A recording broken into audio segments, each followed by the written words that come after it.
देखने को मिला ऑल पार्टी कॉन्फ्रेंसेज इन 1928 में। 1928 में सारी पार्टी की कॉन्फ्रेंस होती थी, कांग्रेस भी आती थी, डिप्रेस क्लास एसोसिएशन भी आती थी, मुस्लिम लीग भी आती थी। तो उस कॉन्फ्रेंस में एमआर जयकर जो कि हिंदू महासभा के लीडर थे, उन्होंने स्ट्रांगली अपोज किया इस चीज को कि ऐसा कुछ नहीं है कि प्रपोर्शन में रिजर्वेशन दिया जाए ये वो। तो दिखती बात है, इधर वाला ग्रुप भी नहीं मान रहा है, उधर वाला ग्रुप भी नहीं मान रहा है, दोनों नहीं मान रहे, तो दोनों they will part their ways. ठीक है, तो दोनों अलग अलग होगा और इसी के चलते क्या है कि वो और बढ़ती चलेगी और अल्टीमेटली देश का विभाजन हुआ। ठीक है, तो अगली लिमिटेशन अगर आप जैसे देखोगे तो क्या देख रहे हैं अपन, अगली लिमिटेशन किधर चला गया पेज। अगली लिमिटेशन अगर मैं तुम्हें बताऊं तो अगली लिमिटेशन क्या है, रिलीजियस इशू के बेसिस पर अगर आप लिमिटेशन देखोगे तो रिलीजियस इशू के बेसिस पे अगर आप लिमिटेशन देखोगे तो आपको एक और लिमिटेशन पता चलेगी। क्या पता चलेगी वो लिमिटेशन, कि हिंदूज और मुस्लिम्स, है ना। एक और लिमिटेशन क्या पता चलेगी, हिंदूज ग्रुप लेवल पे हिंदूज वर्सेस मुस्लिम्स था। इंडिविजुअल लेवल पे आप लिख सकते हो कि एमआर जयकर जैसे वो क्या है, मोहम्मद अली जिन्ना। मोहम्मद अली जिन्ना की स्पेलिंग क्या है, JINNAH, है ना।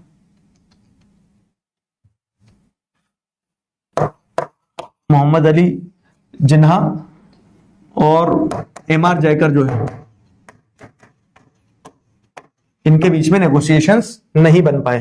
ठीक है, मोहम्मद अली जिन्ना और एमआर जयकर के बीच में नेगोशिएशन नहीं बन पाए इंडिविजुअल लेवल पे। तो इंडिविजुअल लेवल पे इनके बीच में जब कॉम्प्रोमाइज नहीं हो पाया तो उस कारण से फिर क्या होता है, उस कारण से आपको देखने को मिलता है कि सारे नेगोशिएशंस फेल्ड आउट हो जाते हैं और सिविल डिसोबीडियंस मूवमेंट में मुस्लिम्स ने बढ़ चल के पार्टिसिपेट नहीं किया, है ना। उसी चीज को यहाँ पे बताया गया कि उसी के चलते क्या है, मुस्लिम्स ने पार्टिसिपेट नहीं किया गया।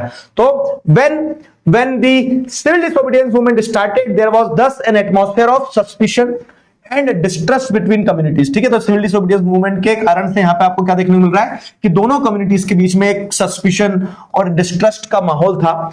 एलिनिएटेड from the Congress large section, मतलब कांग्रेस से नाखुश थे ना कि आपने खिलाफत मूवमेंट को बंद कर दिया और ये सारा सब कुछ, तो large section of Muslims could not respond to the call of united struggle. ठीक है, और इसीलिए लार्ज सेक्शन ऑफ मुस्लिम जो है, तो उन्होंने यूनाइटेड स्ट्रगल ऑफ मूवमेंट जो था, सिविल डिसोबीडियंस मूवमेंट को जिस तरह से कांग्रेस चाह रही थी कि सारे लोग पार्टिसिपेट करें, सबको डिसोबे करें, तो उन्होंने पार्टिसिपेट ही नहीं किया उतना बढ़ चढ़ के मुस्लिम्स ने। ठीक है, many Muslim leaders and intellectuals, तो बहुत सारे मुस्लिम लीडर्स और जो सो कॉल्ड दिमाग वाले इंटेलेक्चुअल्स थे, ठीक है, they express their concern about the status of Muslims. उन्हें लगा कि Muslims as a minority within India are not safe.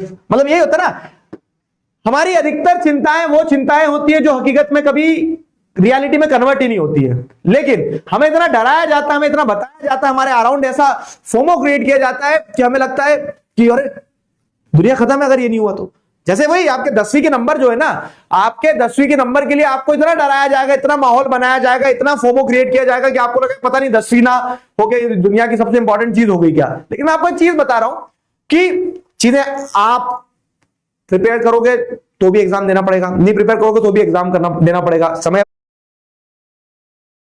अपनी रफ्तार से चलता रहेगा, आपको फेस करना पड़ेगा। तो आपको एक चीज ध्यान रखना होगी क्या, कि आपके हाथ में आज का समय, आज के समय में आप अपना बेस्ट दो, मेहनत करते चलो, बहुत ज्यादा सोचो मत, क्योंकि मैं आपको अगेन वही बता रहा हूं, everything boils down to this, कि अधिकतर चिंताएं वो चिंताएं जो हकीकत में कभी कन्वर्ट ही नहीं होती है, जो कभी आपके सामने नहीं आती, बस वो चिंता है। तो डरो मत, प्रेजेंट में रह के बढ़िया करते चलो कामों को। ठीक है, तो यहां पे भी वही है कि बहुत सारे मुस्लिम लीडर्स और इंटेलेक्चुअल्स ने ये एक्सप्रेस किया उनका कंसर्न, अरे बाप रे मुस्लिम्स का as a minority within India क्या होगा, मुस्लिम्स का कुछ नहीं हुआ, मुस्लिम्स का बहुत अच्छा हुआ। आज आप देखोगे तो आजादी के बाद से आज तक मुस्लिम सेफ है भारत में। वही केस अगर तुम पाकिस्तान में देखोगे जो कि एक इस्लामिक स्टेट था, तो वहां पे दूसरे रिलीजियस कम्युनिटी, वो चाहे सिख हो चाहे हिंदू हो, उन लोगों की स्थिति बहुत खराब हो गई है। लेकिन भारत, मैं बता रहा हूं ना, वो वसुदेव कुटुंबकम की नींव पर बसा है। हमारे यहां हमने, आप पारसियों की बात कर लो, आप विदेशी आक्रांताओं की बात कर लो, हमने सबको शरण दी है, समझ में। तो यहां पे वो जो मुस्लिम लीडर बात कर रहे थे ना किस चीज की, कि माइनॉरिटीज का पता नहीं क्या होगा, तो उन्होंने फियर इंप्लांट कर दिया, जिसके चलते बहुत सारे मुस्लिम पॉपुलेशन से डरने लगी क्या, कि इंडिया में तो उनका फ्यूचर सिक्योर नहीं, और इसलिए कंट्री डिवाइड हुआ, ठीक है। They feared that the culture and identity of minorities would be submerged under the domination of Hindu majority. तो इस तरह से मुस्लिम लीडर्स और इंटेलेक्चुअल्स ने लोगों को डराया कि उनकी आइडेंटिटी और ये सब खत्म हो जाएगा, हिंदू मेजोरिटी कम्युनिटी है वो डरा देगी, धमका देगी, ऐसा वैसा। तो ऐसा इस तरह से क्या, इस तरह से फियर इंप्लांट करने के चक्कर में सिविल डिसोबीडियंस मूवमेंट में आपने हिंदू मुस्लिम यूनिटी को उतना बढ़ चढ़ के नहीं देखा जितना आपने नॉन कॉपरेशन मूवमेंट के केस में देखा था। अब मेरा आपसे सवाल है, क्या आपको यहां तक कहानी समझ में आई? ठीक है, क्या आपको यहां तक कहानी समझ में आई? Limitation of civil disobedience movement अपन ने पढ़ लिया। Limitation of civil disobedience movement में मैंने आपको क्या क्या बताया? Limitation of civil disobedience movement में मैंने आपको बताया, एक लिमिटेशन कास्ट के बेसिस पे थी और एक लिमिटेशन रिलीजन के बेसिस पे थी। क्लियर है? ये फोटो में देखो क्या है, डॉक्टर बी आर अम्बेडकर, नहीं, जवाहरलाल नेहरू है, महात्मा गांधी है और अबुल कलाम आजाद है, हमारी कंट्री के पहले एजुकेशन मिनिस्टर थे। एप्रीहेंसिव का मतलब ये होता है कि थोड़ा सा डाउटफुल होना। एप्रीहेंसिव का मतलब होता है डाउटफुल होना, समझे?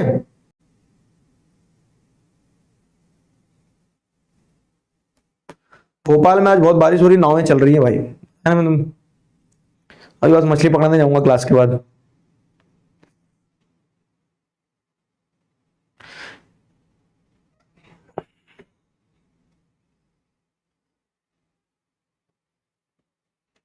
क्लियर है?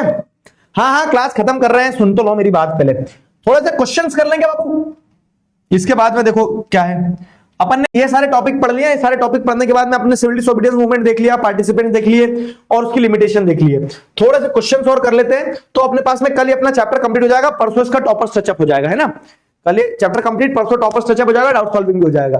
तो क्वेश्चन कर लेते हैं। Choose the correct option related to the founders of Swaraj party. Founders of Swaraj party कौन थे? जल्दी जल्दी बता दो। Founders of Swaraj party,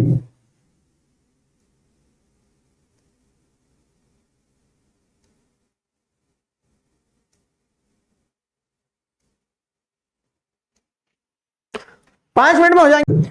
choose the correct option related to the founders of Swaraj party. चलो मैं पोल नहीं दे रहा हूं, फटाफट कर लेते हैं।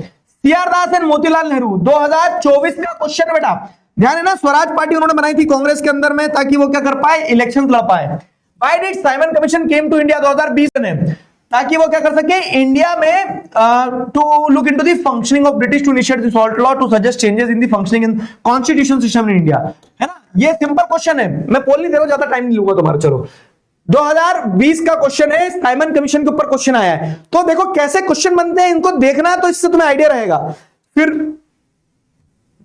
2020 का question, identify the appropriate reason from the following options to the non participation of industrial workers in the civil disobedience movement. Civil disobedience movement में इंडस्ट्रियल वर्कर्स जो है उनका नॉन पार्टिसिपेशन क्यों रहा? जैसे हमने देखा सिविल डिसोबीडियंस मूवमेंट में शहरों में वर्कर्स थे और ओनर्स थे, तो वर्कर्स ने बढ़ चढ़ के पार्टिसिपेट नहीं किया।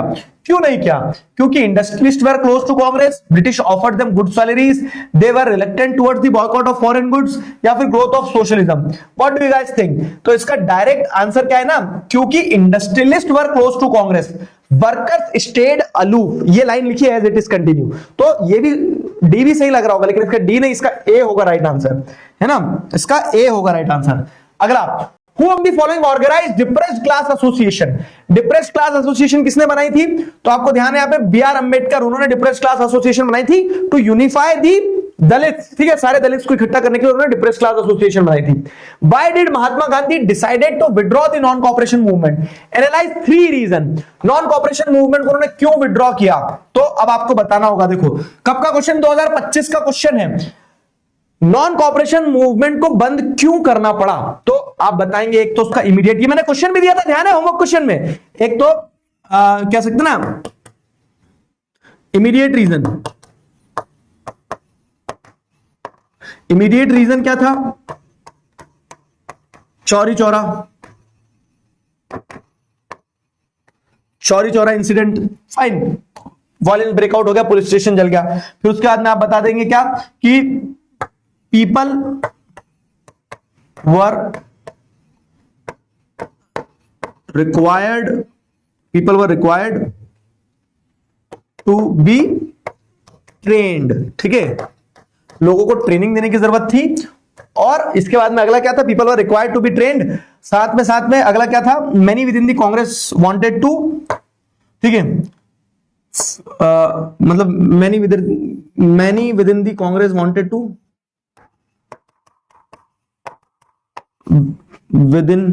Many within the Congress, many within the Congress wanted to participate in council elections, जैसे सीआर दास, मोतीलाल नेहरू, ध्यान आया ना? ये क्वेश्चन करवाया था। छुट्टी कर दो सर, ये तो आपने हमारे साथ धोखा किया, बोला था टॉपिक कंप्लीट। बेटा मेरी क्लास है, मैं जैसा चाहूं ऐसा कर सकता हूं, चुपचाप इधर पढ़ दो, कर लो यार बाबू, फिर कल अपना चैप्टर कंप्लीट हो जाएगा और परसों के दिन अपन डाउट सॉल्विंग कर लेंगे, टॉपर सच हो जाएगा, नया महीना फिर नया चैप्टर चालू करेंगे, है कि नहीं? Many within the Congress wanted to participate in the council election.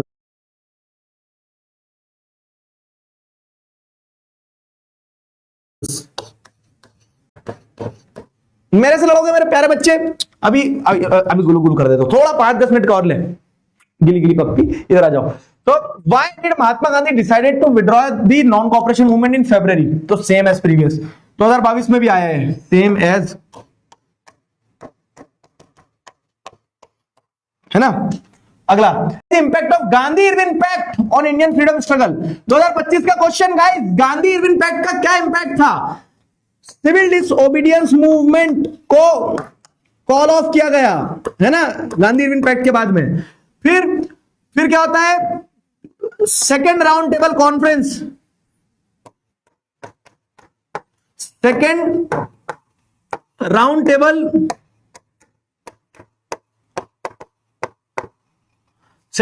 Conference में जाते हैं गांधी जी। फिर और क्या होता है, और इसके बाद में जैसे देखेंगे तो civil disobedience movement call off हो गया, सेकेंड राउंड टेबल में जाते हैं, कॉन्फ्रेंस में जाते हैं गांधी जी, और British agreed to release the political prisoners, है ना?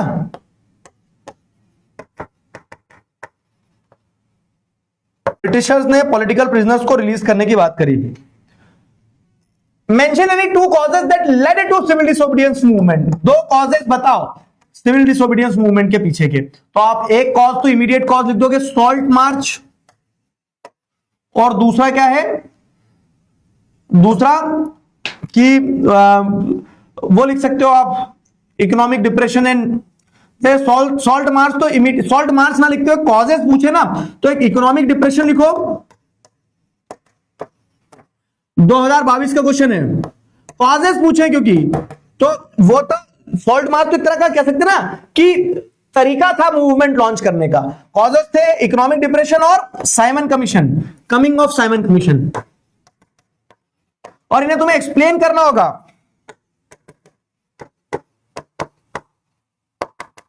कमिंग ऑफ साइमन कमीशन, इन्हें तुम्हें एक्सप्लेन करना होगा, समझ रहे हो ना बेटा?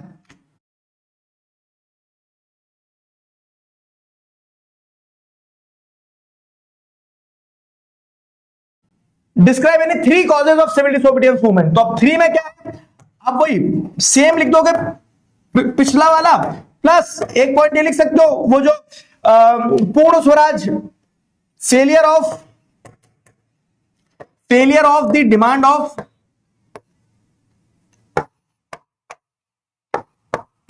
Failure of the demand of पूर्ण स्वराज,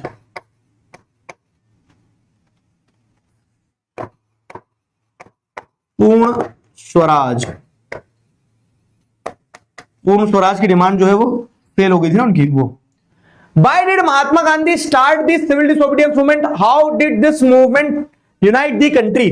ठीक है, महात्मा गांधी ने सिविल डिसोबीडियंस मूवमेंट कैसे मतलब ये 2019 का क्वेश्चन है। बस कितने क्वेश्चन बचे देखो, 3 4 5 6 7 8 9 10 बहुत सारे क्वेश्चन है यार इस टॉपिक के। चलो बाकी कल करवा दूंगा, और हाँ बाकी कल करवा दूंगा, चिंता ना करो, घबराओ नहीं। तो तुम आप जान निकल जा रही है, कल इतने क्वेश्चन करवा दूंगा, कल चैप्टर कंप्लीट हो जाएगा। अरे यार तुम लोग ये जो करते हो ना, ये इसमें मजा नहीं आता, छुट्टी छुट्टी छुट्टी। क्लियर है? क्लियर हुआ?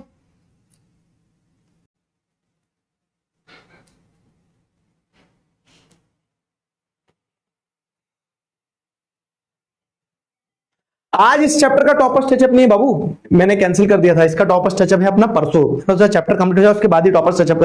तो will see you all on 31st को इसका टॉपर्स टचअप करेंगे, ठीक है? चैप्टर कंप्लीट कर लें, चलो ओके, चलो ठीक। डेमोक्रेसी वाला वीडियो देखना तुम्हें, जाओ, bye bye, good night, will see you all tomorrow, bye.